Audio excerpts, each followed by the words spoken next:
विद्यार्थियों के कमेंट आए थे कि प्रश्नावली जो 12 है गत से संबंधित उसके पर में बताने के लिए उन्होंने बोला था।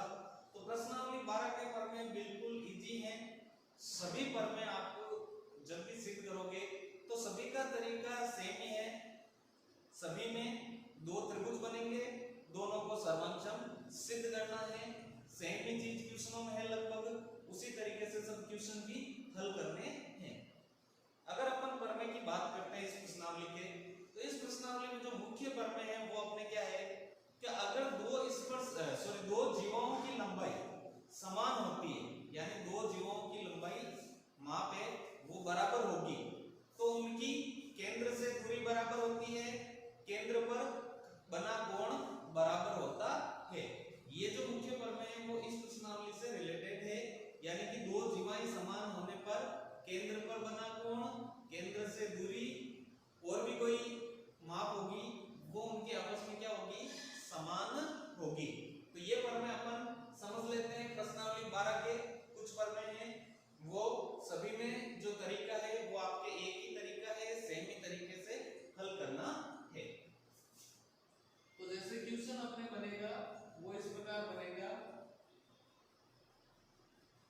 सिद्ध कीजिए कि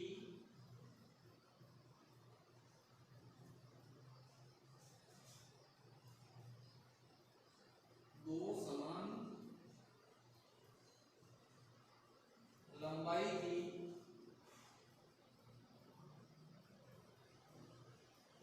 जीवाओं द्वारा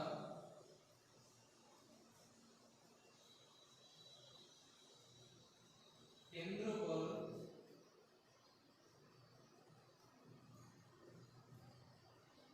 बने कोण परस्पर समान होते हैं। जैसे ये प्रमेय आ गया अपने, सबसे पहला प्रमेय है कि दो समान जीवा की लंबाई होती है तो केंद्र पर जो उनके द्वारा कोण बनते हैं वो भी क्या होते हैं, परस्पर समान होते हैं। यानी अगर दो जीवाएं समान हैं तो उनके द्वारा जो केंद्र पर कोण बनेंगे वो भी समान होंगे, ये अपने को सिद्ध करना है। तो जब अपन इसको हल करेंगे तो सबसे पहले अपने को चित्र बनाना है।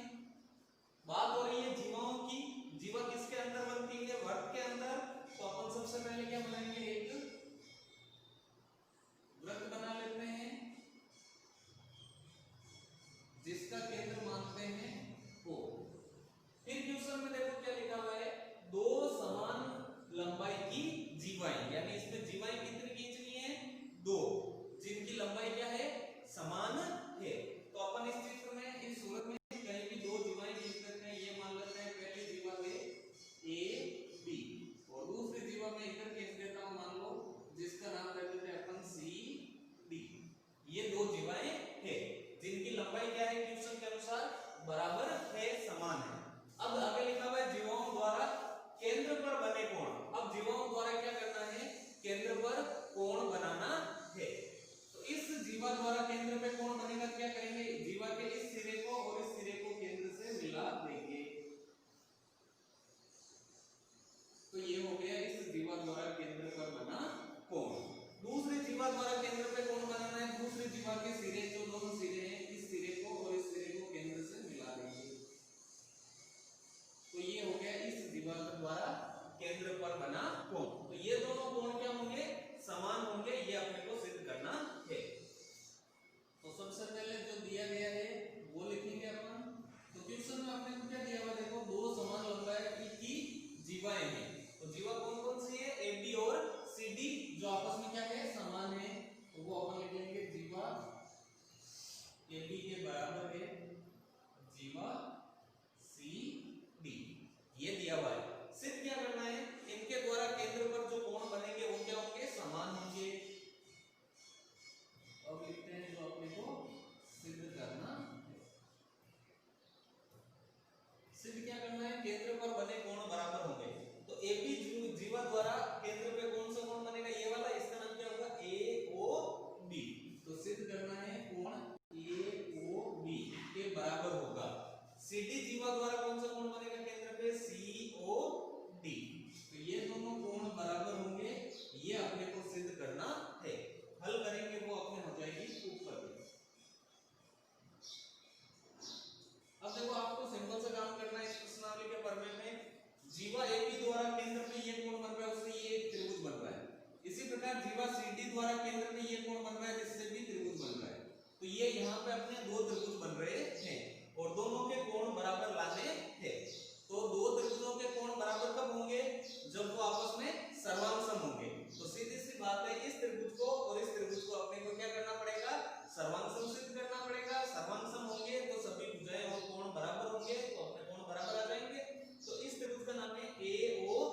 OC आती है तो OC भी केंद्र से परिधि की दूरी यानी त्रिज्या, तो OA के बराबर कौन होगी?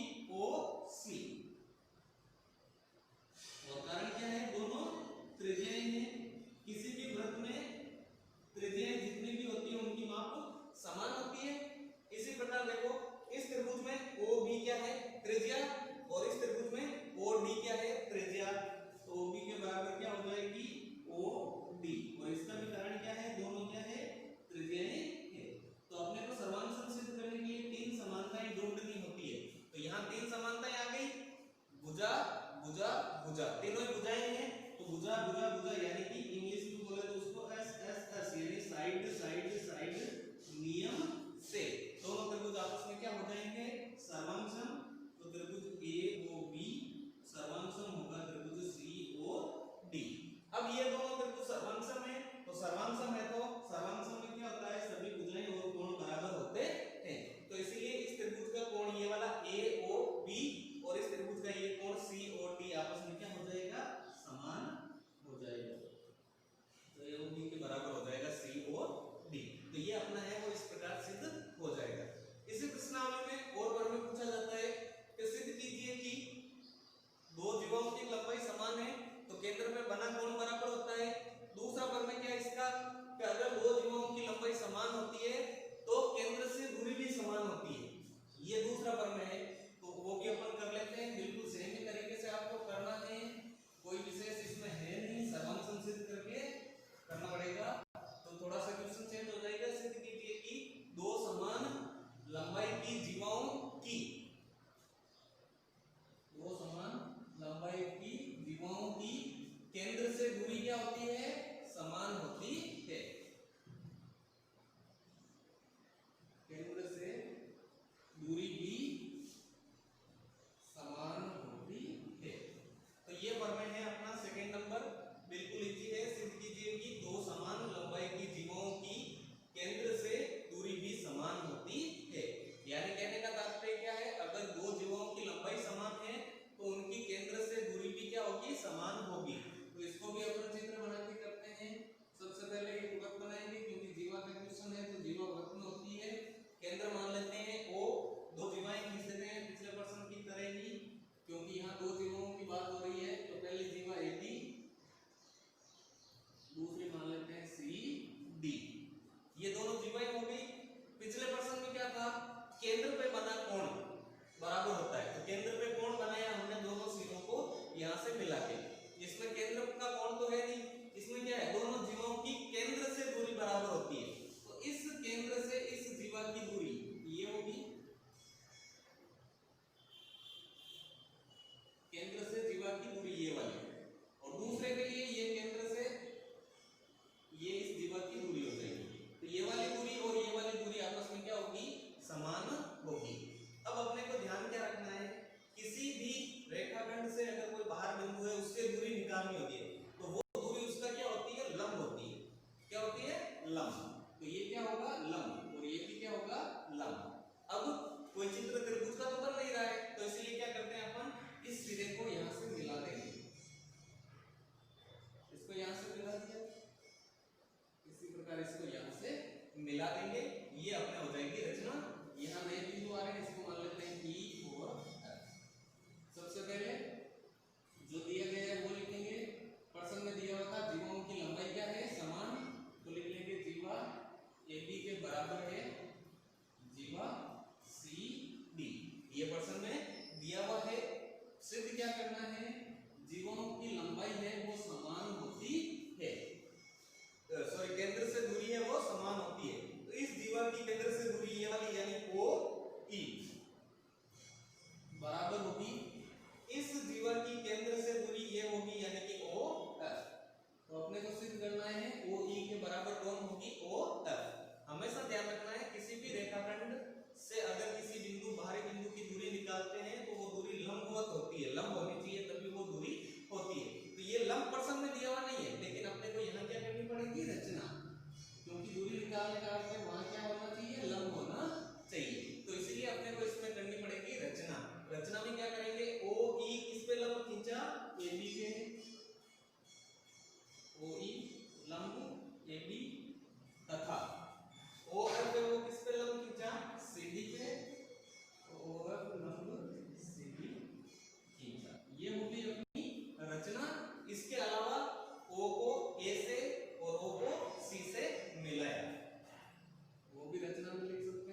पार्ट, इसमें CF वाला पार्ट। तो अपने को क्या करना पड़ेगा, AE और CF को बराबर सिद्ध करना पड़ेगा। तो इस प्रश्नावली में एक प्रमेय और है कि किसी भी जीवा को केंद्र से मिलाने वाली रेखा, जीवा का क्या करती है, लंब समद्विभाजन करती है। लंब समद्विभाजन का अर्थ है यहाँ लंब यानी 90 डिग्री का कोण होगा, और समद्विभाजन का अर्थ है ये दोनों भाग आपस में क्या होंगे, बराबर होंगे। ये भाग और ये भाग बराबर होगा, जबकि इस जीवा पे ये लंब है तो ये भाग और ये भाग बराबर होगा। लेकिन प्रश्न में आपने को दिया हुआ क्या है, AB और CD बराबर है, AB और CD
समानता अपने पास क्या होगी, प्रमेय का प्रयोग नहीं कर सकते, प्रमेय पूरा सिद्ध करना है, तो इसीलिए अपने को पहले एक चीज का प्रयोग करना पड़ेगा, वो आप ध्यान से समझे। ओ ए क्या है, वृत्त की त्रिज्या, ओ बी भी क्या है, वृत्त की त्रिज्या, क्योंकि केंद्र से परिधि की दूरी त्रिज्या होती है, फिर केंद्र से परिधि की दूरी त्रिज्या, तो ये दोनों जो त्रिज्या है वो किसमें आएगी, पूरे त्रिभुज में ओ ए बी में, तो लिखेंगे त्रिभुज ओ ए बी में, जो त्रिभुज ओ ए बी बन रहा है इसमें ओ ए के बराबर कौन है, ओ बी, और दोनों बराबर क्यों है, इसका कारण मैं अगर लिखना चाहूं तो क्या है, दोनों त्रिज्याएं हैं इसलिए बराबर होगी, है ना। तो अब इस त्रिभुज में क्या हो गया, दो भुजाएं बराबर है, किसी भी त्रिभुज में अगर दो भुजाएं बराबर होती है तो वो कैसा त्रिभुज होता है, समद्विबाहु, यानी जिसकी दो भुजाएं समान होगी, तो त्रिभुज ओ ए बी में ओ ए और ओ बी दोनों त्रिज्याएं हैं बराबर है, इसका अर्थ है त्रिभुज की दो भुजाएं बराबर है, तो वो त्रिभुज कैसा होगा, समद्विबाहु त्रिभुज, तो लिखने आते हैं त्रिभुज ओ ए बी एक कैसा त्रिभुज होगा,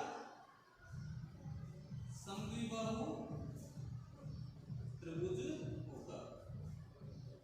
समद्विबाहु त्रिभुज की विशेषता होती है दो भुजाएं बराबर होती है और दो कोण भी बराबर होते हैं, इसीलिए क्या होगा, इस त्रिभुज के जो कोण है वो बराबर होंगे, तो इस ओ ए बी में ओ ए और ओ बी बराबर है, तो इसलिए ओ ए से ये कोण बनेगा और ओ बी से ये कोण बनेगा, तो ये दोनों कोण आपस में क्या होंगे, बराबर होंगे, क्योंकि त्रिभुज कैसा है, समद्विबाहु, तो दो भुजाएं बराबर थी तो दो कोण भी बराबर होंगे, तो इस कोण का नाम हो जाएगा ओ ए सी, या आगे बढ़ाएं तो ओ ए बी, एक ही बात है, तो कोण ओ ए सी के बराबर होगा, इस कोण का नाम है ओ बी सी,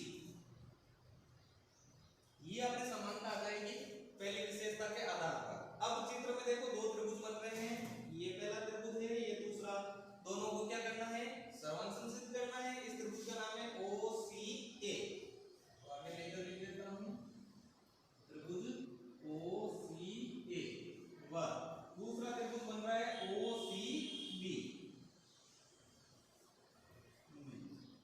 दो त्रिभुज बन रहे हैं ओ सी ए इधर और इधर बन रहा है ओ सी बी, दोनों को समांतर सिद्ध करना है, समानता ढूंढनी है, तो देखो इस त्रिभुज में ओ ए, इस त्रिभुज में ओ बी बराबर होगी, क्योंकि दोनों त्रिज्याएं हैं, तो लिख देंगे ओ ए के बराबर ओ बी है, और कारण क्या आ जाएगा, दोनों इनकी रेडियस है, त्रिज्याएं है, कंप्लीट।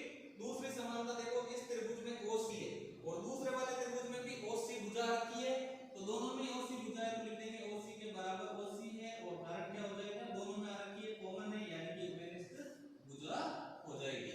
तीसरी समानता देखते हैं, तो इस त्रिभुज में ये ए वाला कोण आ रखा है, इस त्रिभुज में बी वाला, और ये हमने सिद्ध किया है दोनों बराबर है, तो कोण ओ ए सी बराबर है कोण ओ बी सी, और बराबर होने का कारण क्या हो गया, ये हमने सिद्ध किया है, तो हो गई अपने पास तीन समानता, दो भुजा और एक कोण, तो नियम कौन सा हो गया, एस ए एस, तो एस ए एस नियम से दोनों त्रिभुज आपस में क्या हो जाएंगे, सर्वांशम, ओ सी ए सर्वांशम होगा ओ सी बी।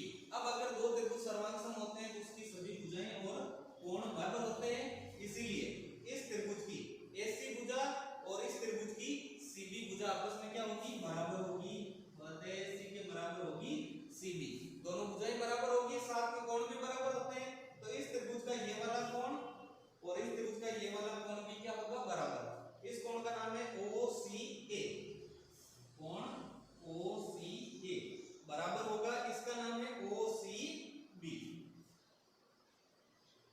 अब अपने को देखो सिद्ध क्या करना था, ओ सी लंब ए बी, तो लंब का तो अभी 90 डिग्री का आया नहीं है, एसी बराबर सीबी, तो ये तो अपने एक चीज तो यहां सिद्ध हो ही गई है। अब दूसरी चीज इस पे लंब होगा, यानी 90 डिग्री का कोण बनेगा, वो अपने को आगे और हल करना पड़ेगा, इसमें थोड़ा सा ऐड करना पड़ेगा, ओ सी ए ये वाला कोण है, और ओ सी बी ये, ओ सी ए ये कोण और ओ सी बी ये कोण, इन दोनों कोणों में अपने को क्या बताना है, लंब होगा। लंब कैसे निकलेगा, देखो ये एक सरल रेखा है, सीधी रेखा, सरल रेखा में जो टोटल कोण बनता है वो कितने का बनता है, 180 डिग्री का, यानी इसका तात्पर्य क्या है, ये जो पूरा कोण है ए सी बी सरल रेखा पे वो कितने का होगा, 180 डिग्री का, तो लिख लेते हैं, चूंकि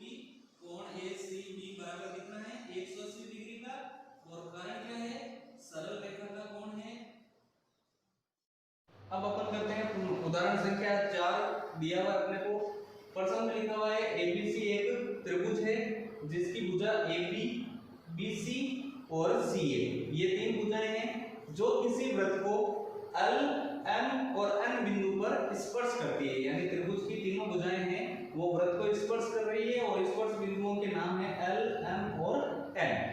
अब अगर त्रिभुज और आगे अपने को दिया हुआ है, इस वृत्त की जो त्रिज्या है वो 4 सेंटीमीटर है, AN की माप 6 सेंटीमीटर है, CN की माप 8 सेंटीमीटर है और त्रिभुज ABC की परिमिति का अर्थ क्या होता है? परिमाप। तो त्रिभुज ABC का जो परिमाप है वो अपने को ज्ञात करना है। हल करते हैं। सबसे पहले देखो त्रिज्या दी हुई है, लेकिन इसमें कहीं भी वृत्त की त्रिज्या हमने नहीं खींची है ना। केंद्र से परिधि तक की दूरी त्रिज्या होती है, यहाँ तो है नहीं, तो अपन क्या करते हैं, सबसे पहले इनकी त्रिज्याएं खींच लेते हैं। 3 स्पर्श बिंदु है तो तीनों को अपन त्रिज्या के रूप में दर्शा देते हैं। ये केंद्र से परिधि की दूरी, ये त्रिज्या है वो कितनी है? 4 सेंटीमीटर। फिर केंद्र से परिधि की दूरी, ये त्रिज्या है वो भी 4 सेंटीमीटर। फिर इधर अपन कर लेते हैं और केंद्र से परिधि की दूरी, ये त्रिज्या ये भी 4 सेंटीमीटर हो जाएगी। तो ये तीनों त्रिज्याएं हो गई 4 सेंटीमीटर। आगे देखो AN बराबर 6 सेंटीमीटर, ये AN दे रखी है उसकी माप है 6 सेंटीमीटर। CN की माप है 8 सेंटीमीटर, तो ये CN ये जो है वो है 8 सेंटीमीटर। अब अपने को निकालना क्या है? त्रिभुज का परिमाप यानी परिमिति। परिमाप का अर्थ होता है किसी भी आकृति की सभी भुजाओं का जो योगफल है वो परिमाप कहलाता है। तो त्रिभुज ABC का परिमाप निकालना है, इसका मतलब तीनों भुजाओं को जोड़ना पड़ेगा। यहाँ तीनों भुजाओं की माप अपने पास नहीं है, एक भुजा की माप है लेकिन इन दोनों की माप अपने पास नहीं है। तो अपने को माप क्या करनी पड़ेगी? ज्ञात करनी पड़ेगी। कैसे ज्ञात करेंगे? देखो सबसे पहले परमे कौन कौन से लगेंगे इसमें वो अपने को पता होना चाहिए। पहला अपना परमे क्या है? अगर बाह्य बिंदु से स्पर्श रेखा खींचते हैं तो वो त्रिज्या पर लंब होती है। तो ये स्पर्श रेखा और ये त्रिज्या है तो ये लंब होगा। फिर ये स्पर्श रेखा और ये त्रिज्या है तो ये लंब होगा। फिर ये स्पर्श रेखा और ये त्रिज्या है तो लंब होगा। पहली विशेषता तो ये। दूसरी विशेषता, दूसरा परमे हमने क्या पढ़ा इसमें कि बाहर के बिंदु से खींची गई स्पर्श रेखाओं की लंबाई समान होती है। जैसे एक वृत्त के बाहर बिंदु है तो इससे स्पर्श रेखा कौन सी है? AL और AN, तो इनकी माप बराबर होगी। बाहर का बिंदु B है तो इससे स्पर्श रेखा BM और BL ये बराबर होगी। C बाहर बिंदु है तो C से CM और CN ये बराबर होगी। तो यानी अपने दो परमे हैं वो दोनों इस प्रश्न में काम में आएंगे। पहला परमे बाहर के बिंदु से खींची गई स्पर्श रेखा त्रिज्या पर लंब होती है, तो अपन लिख लेते हैं सबसे पहले वही जो परमे है अपने 13.1, परमे 13.1 परमे क्या है? स्पर्श रेखा त्रिज्या पर लंब होती है। तो ये स्पर्श रेखा और ये त्रिज्या है वो लंब होगी आपस में। केंद्र का नाम हम लिख देते हैं O। तो जो AC है उस पे लंब कौन होगा? ON। AC लंब होगा ON। इसी प्रकार AB पे OL लंब होगा, AB पे लंब होगा OL। लास्ट में AC पे लंब कौन होगा? OM, क्योंकि ये स्पर्श रेखा और ये त्रिज्या, तो BC पे लंब होगा OM। ये तो हो गया अपना पहला काम, क्योंकि स्पर्श रेखा त्रिज्या पर लंब होती है, पहली चीज। फिर परमे 13.3 का प्रयोग करना है। पूरा लिखना चाहो तो लिख सकते हैं, डायरेक्ट अपन परमे का नाम लिख के भी लिख सकते हैं। परमे 13.3 क्या है कि बाहर के बिंदु से खींची गई स्पर्श रेखाओं की लंबाई समान होती है। तो ये बाहर बिंदु है, इससे स्पर्श रेखा कौन है? AL और AN। तो AL के बराबर होगी AN। अब देखो AN 6 सेंटीमीटर है तो AL की कितनी हो जाएगी? 6 सेंटीमीटर। तो बराबर में लिख देते हैं 6 सेंटीमीटर। फिर बाहरी बिंदु लेते हैं B से कौन सी है? BM और BL। तो BM के बराबर होगी BL।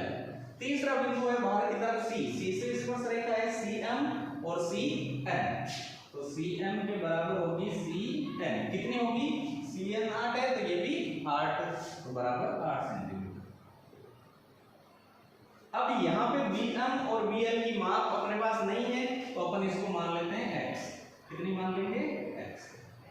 तो यहाँ शुरू में लिख देंगे माना की, क्योंकि अपने पास माप नहीं है। माना कि BM और BL है वो बराबर तो होगी परमे से, और उसकी माप कितनी हो जाएगी? X centimetre. तो ये 8 है तो ये भी होगी 8, इसको हमने X माना है तो ये भी हो जाएगी X। अब अपने को हल करना है, परिमाप निकालना है, तीनों भुजाओं को जोड़ना पड़ेगा, लेकिन X आ रखा है तो पहले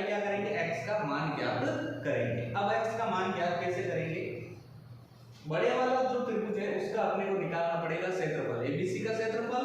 फिर एबीसी है वो तीन त्रिभुजों से मिलकर बना हुआ है, एओबी, बीओसी और एओसी। इन तीनों का वो क्षेत्रफल निकालना पड़ेगा, यानी अपने को कितनी बार क्षेत्रफल निकालना पड़ेगा इसका? 4 बार। कैसे करेंगे देखो, सबसे पहले त्रिभुज एबीसी का क्षेत्रफल निकालेंगे। तो त्रिभुज का क्षेत्रफल निकालने के लिए बहुत सारे सूत्र काम में आते हैं। समबाहु त्रिभुज है जिसके तीनों भुजाएं समान होती है, तो उसका सूत्र होता है √3/4 इनटू भुजा स्क्वायर, और भुजा को a से दर्शा देते हैं। अगर समद्विबाहु त्रिभुज है जिसकी दो भुजाएं समान है, तो सूत्र हो जाएगा b/4 इनटू √4a² - b²। विषमबाहु त्रिभुज है तो उसका क्षेत्रफल अपन हीरोन के सूत्र से निकालते हैं, √s, s - a, s - b, s - c। और अगर समकोण त्रिभुज होता है जिसमें लंब दिया हुआ हो, तो उसका क्षेत्रफल का सूत्र होता है 1/2 इनटू आधार इनटू ऊंचाई। तो मुख्य अपने ये क्षेत्रफल के 4 सूत्र काम में आते हैं। और निर्देशांक ज्यामिति है उसमें एक और सूत्र भी काम में आता है, वो अलग की बात है। तो मुख्य रूप से त्रिभुज के अपने 4 सूत्र हैं वो काम में लेते हैं। समबाहु त्रिभुज के लिए 3/4 इनटू भुजा स्क्वायर, समद्विबाहु के लिए b/4 √4a² - b²। विषमबाहु त्रिभुज के लिए √s, s - a, s - b, s - c, जिसको अपन हीरोन का सूत्र भी बोलते हैं। और समकोण त्रिभुज के लिए 1/2 इनटू आधार इनटू ऊंचाई। तो ये 4 प्रकार के अपने सूत्र काम में आते हैं। तो इसमें जो एबीसी त्रिभुज है बड़ा वाला, जिसकी अपन मुख्य तौर पे बात कर रहे हैं, तो एबीसी का यहाँ प्रकार कुछ भी दिया हुआ नहीं है। प्रकार दिया हुआ नहीं है तो अपन उसको क्या मानेंगे? विषमबाहु त्रिभुज। तो विषमबाहु त्रिभुज का क्षेत्रफल कौन से तरीके से निकालेंगे? हीरोन के तरीके से, हीरोन के सूत्र से। हीरोन का सूत्र होता है √s into s - a into s - b into s - c। s का मतलब होता है त्रिभुज का अर्धपरिमाप, a b c का मतलब होता है त्रिभुज की तीनों भुजाएं। तो अपन सबसे पहले s का मान ज्ञात करेंगे, यानी क्या निकालेंगे? उसका अर्धपरिमाप। तो लिखेंगे बड़ा वाला त्रिभुज है जो एबीसी, इधर लिख देता हूं मैं, त्रिभुज एबीसी का अर्धपरिमाप यानी कि s बराबर अर्धपरिमाप। परिमाप का तभी मैंने बताया था भुजाओं को जोड़ना। तो त्रिभुज में 3 भुजाएं होती हैं, उनको मानते हैं a, b और c। यानी परिमाप निकालना है तो त्रिभुज की तीनों भुजाओं को जोड़ देंगे, a + b + c। अर्ध यानी आधा होता है, मतलब बट्टा 2। तो अपने को त्रिभुज का अर्ध परिमाप निकालना है, सूत्र होता है a + b + c/2। अब इसका अपन निकाल लेते हैं अर्ध परिमाप। a का मतलब पहली भुजा ये पूरी है 6 + x, प्लस दूसरी भुजा ये है x + 8, तीसरी भुजा है 6 + 8 बटा 2। मैं आगे लिख देता हूं। अब इनको जोड़ेंगे तो चर है वो चर में जुड़ेंगे, अचर है वो अचर में। तो 1x और 1x जुड़ेंगे तो हो जाएंगे 2x, प्लस में संख्याएं 6 और 8 14, 14 और 6 20, 20 और 8 28 बट्टा में 2। इधर लिख देते हैं वापस। इन दोनों में देखो ऊपर के पद में कॉमन क्या आएगा? 2। तो यहां से 2 कॉमन लेंगे तो बच गया x, प्लस 28 में 2 का भाग कॉमन लेने का मतलब भाग देना है 14 बार बट्टा 2। कैंसिल हो गए तो अपने पास जो अर्ध परिमाप है वो कितना आ गया? x + 14। अर्ध परिमाप निकालने के बाद अब इसका अपन निकालेंगे क्षेत्रफल। तो लिखेंगे त्रिभुज ABC का क्षेत्रफल बराबर त्रिभुज के क्षेत्रफल का सूत्र हीरोन से, जिसमें विषमबाहु त्रिभुज है s into s - a into s - b into s - c। ये अपन लगा लेंगे सूत्र। अब रखते हैं सूत्र में मान, तो रूट का रूट। सबसे पहले s की जगह x + 14, फिर कोष्टक s की जगह वापस x + 14 - a का मतलब पहली भुजा कितनी थी? 6 + x, लेकिन यहाँ माइनस का चिन्ह है इसलिए 6 + x नहीं होगी, वो क्या हो जाएगी? 6 - x, माइनस में चिन्ह कन्वर्ट हो जाएगा। फिर कोष्टक s की जगह वापस x + 14 - b। ये दूसरी भुजा x + 8 है, लेकिन घटाना है तो चिन्ह चेंज हो जाएगा -x - 8। फिर s - c, s की जगह वापस अर्धपरिमाप x + 14, उसमें से माइनस करना है c का मतलब तीसरी भुजा 6 और 8 कितनी थी? 14, तो माइनस करना है तीसरी भुजा यानी कि 14। अब इसको आगे हल करेंगे अपन। वापस मैं इधर लिख रहा हूं त्रिभुज ABC का क्षेत्रफल बराबर रूट का रूट x प्लस 14 अकेला पद है तो इसको अपन सेम लिख देते हैं x प्लस 14। यहाँ हल करेंगे तो देखो प्लस का x और माइनस का x कट गया, प्लस के 14 में से 6 घटा देंगे तो प्लस के 8, तो इस कोष्टक में अपने पास सिर्फ क्या बचे 8। इसको हल करते हैं तो प्लस का x और माइनस का x कैंसिल हो गया, 14 में से 8 घटा देंगे 6 बच जाएगा। फिर इसमें देखो प्लस का 14 और माइनस का 14 कैंसिल हो जाएगा तो अपने पास क्या बचेगा सिर्फ x। अब इसको हल कर लेते हैं। यह त्रिभुज ABC का क्षेत्रफल बराबर रूट, सबसे पहले इसको लिख लेते हैं x को, उसके गुणा में है x प्लस 14, 8 को 6 से गुणा 48। अब अपन चाहे तो यहाँ इनका गुणा करके भी लिख सकते हैं और गुणा नहीं करें तो इतना करके अपन जोड़ देते हैं, ये आ जाएगा त्रिभुज ABC का क्षेत्रफल, और क्षेत्रफल है तो वर्ग सेंटीमीटर या सेंटीमीटर स्क्वायर होता है तो अपन इसको लिख देंगे सेंटीमीटर स्क्वायर। अब अपने को क्या करना है, ये तो त्रिभुज ABC का क्षेत्रफल हुआ है। अब ABC है वो कितने पार्ट से मिलकर बना हुआ है, 3 त्रिभुजों से मिलकर बना हुआ है। AB भुजा से बन रहा है AOB ये एक त्रिभुज, फिर BC भुजा से बन रहा है BOC ये दूसरा त्रिभुज, फिर AC भुजा से बन रहा है AOC ये तीसरा त्रिभुज। यानी ABC का अगर क्षेत्रफल अपने को दूसरे तरीके से कैलकुलेट करना हो, मान निकालना, तो अपन क्या करेंगे, इन तीनों त्रिभुजों के क्षेत्रफल को जोड़ देंगे। तो अपने को क्या करना पड़ेगा, इन तीनों का क्षेत्रफल है वो भी ज्ञात करना पड़ेगा, थोड़ा लंबा क्वेश्चन है। तो पहला जो त्रिभुज बन रहा है वो है AOB, तो अब अपन निकालेंगे त्रिभुज AOB का क्षेत्रफल बराबर। अब यहाँ देखो त्रिभुज का प्रकार, इसमें लंब दिया हुआ है यानी ऊंचाई दी हुई है, तो ये संपूर्ण त्रिभुज के आधार पर काम करेगा। तो क्षेत्रफल का सूत्र क्या होता है, अभी मैंने बताया था, संपूर्ण त्रिभुज में 1/2 इंटू आधार इंटू ऊंचाई, 1/2 का 1/2 इंटू।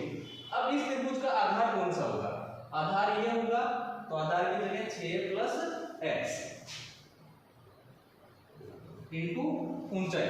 अब इस त्रिभुज की जो AOB है उसकी ऊंचाई क्या होगी, ऊंचाई हमेशा त्रिभुज की क्या होती है, लंब होती है, तो ये ऊंचाई होगी, और ऊंचाई कितनी है 4 सेंटीमीटर, तो ऊंचाई कितनी है 4। अब 2 के पहाड़े से 4 कितनी बार में कट गए, 2 बार में। 2 के पहाड़े से 6 को नहीं काटना है क्योंकि ये प्लस ये में प्लस या माइनस में होते हैं, वो कैंसिल नहीं होते, तो इसको अपन गुणा कर देते हैं। 2 को 1 से गुणा करेंगे 2 ही आएंगे, यानी 6 प्लस x को किससे गुणा करना है, 2 से। तो एक बार ऐसे लिख देते हैं अपन, ये आ गया इसका क्षेत्रफल सेंटीमीटर स्क्वायर। AOB का गया, अब किसका निकालेंगे, BOC, तो अब लिख देंगे त्रिभुज BOC का क्षेत्रफल बराबर। अब त्रिभुज BOC में भी क्या है, लंब, तो वापस सूत्र कौन सा लगेगा, 1/2 इंटू आधार इंटू ऊंचाई, तो 1/2 का 1/2 इंटू दूसरे वाले त्रिभुज का आधार ये होगा x प्लस 8, तो आधार की जगह x प्लस 8 इंटू ऊंचाई, इसकी भी ऊंचाई कितनी है 4, 2 के पहाड़े से 4 2 बार में कट गए, यानी x प्लस 8 इंटू 2, गुणा ये आप कर सकते हैं, आगे भी कर सकते हैं, तो ये आ गया इसका दूसरे त्रिभुज का क्षेत्रफल। अब अपन निकालेंगे तीसरे त्रिभुज का क्षेत्रफल, ऊपर वाला, और ये पार्ट में एक बार के लिए साफ कर देता हूं।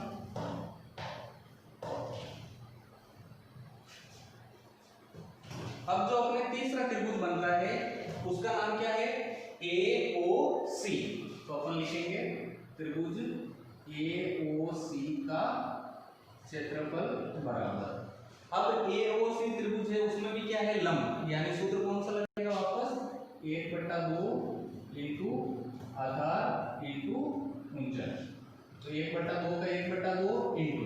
अब इस त्रिभुज के लिए ये आधार होगा, यानी 6 प्लस 8 कितना हो जाएगा, आधार पूरा 14 इंटू ऊंचाई, ऊंचाई कितनी है इसकी भी 4, 2 के पहाड़े से 17 कट गए, सॉरी 14 कट गए 7 बार में, 7 को 4 से गुणा करेंगे 28, यानी इस त्रिभुज का क्षेत्रफल है वो कितना आ जाएगा 28 सेंटीमीटर स्क्वायर।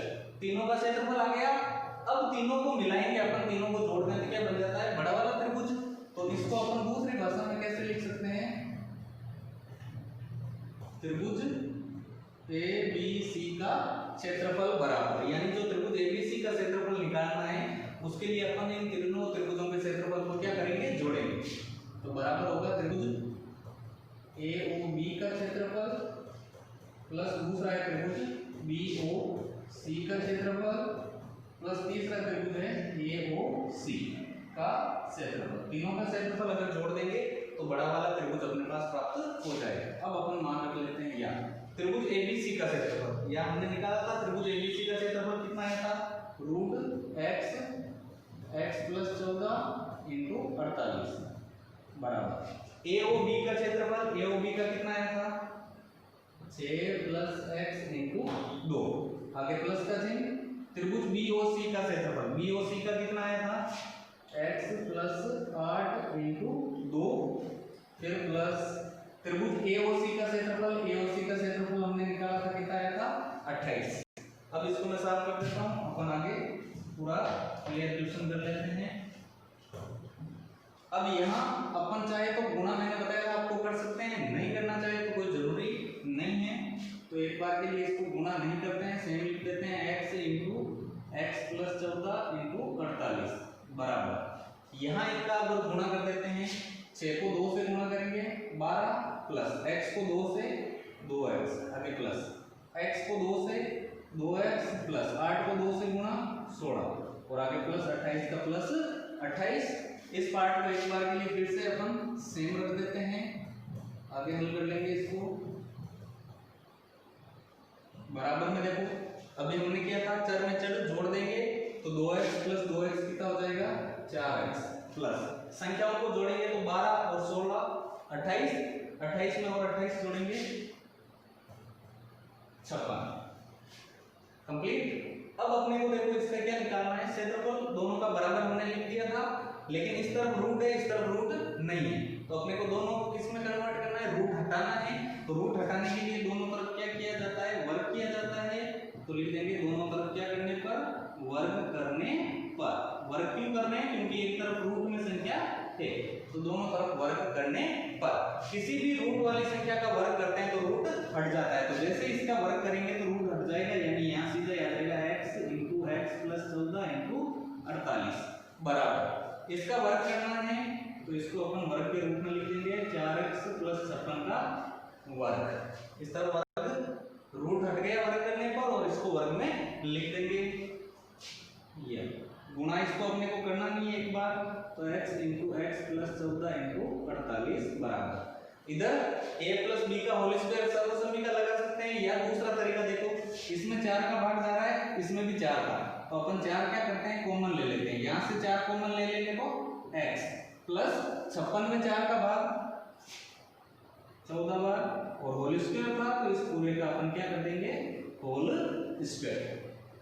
अब देखो ये गुणा में x प्लस 14 पक्षांतरित करेंगे तो किसमें आएंगे भाग में, तो यहाँ बच गया x इंटू 48, इसको उधर भेज देंगे, 4 का स्क्वायर करेंगे 16 और x प्लस 14 का होल स्क्वायर है, इसका मतलब x प्लस 14 को गुणा में कितने बार लिखना है 2 बार, और ये गुणा में x प्लस 14 पक्षांतरित करेंगे तो इसमें आ जाएगा भाग में x प्लस 14, तो x प्लस 14 से x प्लस 14 कैंसिल हो जाएंगे, तो अपने पास क्या बचा है यहाँ पे x इंटू 48 बराबर में क्या है 16 इंटू x प्लस 14 है ना। अब अगर अपन इसका पक्षांतरण करते हैं 16 तो x इंटू 48 का 48 गुणा में 16 इधर आएंगे भाग में 16 बराबर में क्या बचेगा x प्लस 14, 16 का भाग 48 में 3 बार, तो यहाँ क्या बच गया 3 इंटू x यानी 3x प्लस x इधर लाएंगे माइनस x बराबर में क्या आ गया 14, 3x में x घटा देंगे 2x बराबर 14। अपने को x निकालना है 14 का 14 गुना 2 स्थानांतरित करेंगे भाग 2, 14 में 2 का भाग 7 बार, तो x का मान कितना आ जाएगा 7 सेंटीमीटर। अपने को x का मान ही निकालना था, तो x का मान आ गया अपने पास 14 सेंटीमीटर। यह आंसर नहीं है, अपने को इसका निकालना है परिमाण, तो पहले तो x का मान प्राप्त होगा तब इसकी भुजाएं आएगी, फिर परिमाण आएगा, तो x का मान आ गया। अब अपन निकालेंगे भुजा AB बराबर, AB भुजा क्या है 6 प्लस x, तो 6 का 6 प्लस x की जगह 7, तो कितनी हो गई 13 सेंटीमीटर। BC भुजा है वो कितनी है x प्लस 8, तो x की जगह 7 प्लस 8 यानी कितनी हो जाएगी 15, और तीसरी भुजा जो AC है वो कितनी है 6 प्लस 8 यानी कितनी 14 सेंटीमीटर। तीनों भुजाएं हो गई। अब तीनों भुजाओं से अपन इसका क्या निकालेंगे परिमाप यानी परिमिति। परिमिति का अर्थ मैंने बता दिया था,